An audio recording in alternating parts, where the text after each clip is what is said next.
Komisi Pemilihan Umum Kota Palembang melakukan pleno rekapitulasi dan penetapan daftar pemilih tambahan.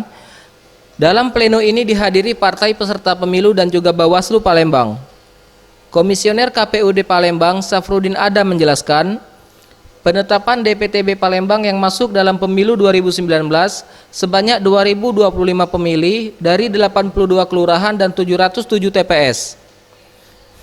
Sementara untuk pemilih yang keluar sebanyak 4.446 orang dari 107 kelurahan dan 1.417 TPS.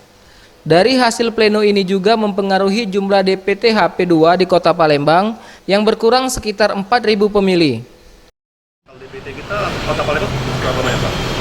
Yang pasti secara keseluruhan jelas akan berpengaruh pada DPT HP2 kita yang diplenokan tanggal 12 Desember 2018 kemarin.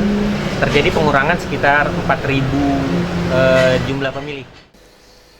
Dadang Aprianto, Komisioner Bawaslu Palembang berharap dari hasil pleno ini dapat diterima semua pihak, terlebih penetapan DPTB ini turut diikuti perwakilan parpol di Palembang. Ya, untuk menyikapi permasalahan DPT ini. Sampai detik ini alhamdulillah KPU Kota Palembang terus bekerja keras sampai ditetapkan menjadi DPT untuk pelaksanaan pemilu 2019.